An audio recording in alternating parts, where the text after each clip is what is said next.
Do you create your own reality? Well, the short answer is obviously not. But stick around for more nuance. The idea that one's mental state profoundly shapes or influences one's reality goes back thousands of years and shows up in pretty much every major religion in some form. Within the New Age current, the idea can be traced back to New Thought of the early 19th century.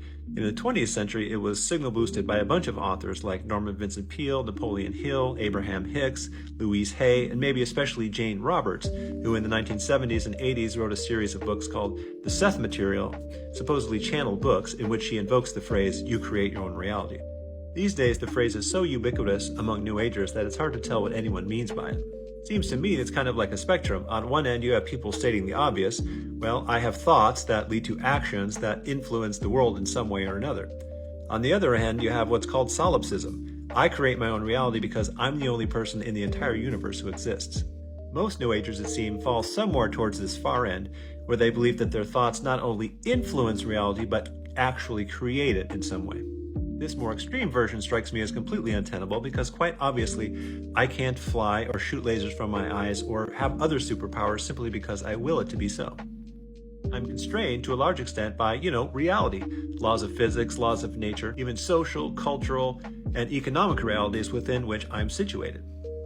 So this form of you create your own reality is not only delusional, but it's also toxic because it possesses this very strong blame the victim vibe that I've talked about in previous videos.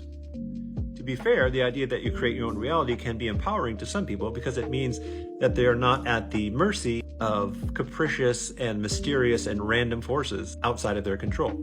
Really, it's just a variation on the theme of karma, the idea that thoughts and actions from the past have created your current reality and that your thoughts and actions now will determine future reality. Here it's worth noting that traditionally, karma was used to justify the wildly unjust caste system in India.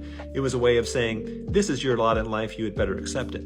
And ironically, the idea of you create your own reality is also very deterministic if you follow it through to its logical conclusion. If I chose my parents, my family, for example, that means they had to choose me. There was no room for their free will or free choice to say, no thank you. That means everything in the universe is perfectly coordinated and that at the end of the day, everything is fixed.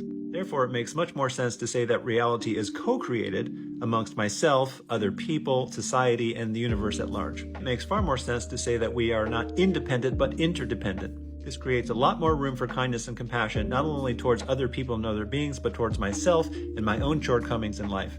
And it creates a lot less room for blame the victim.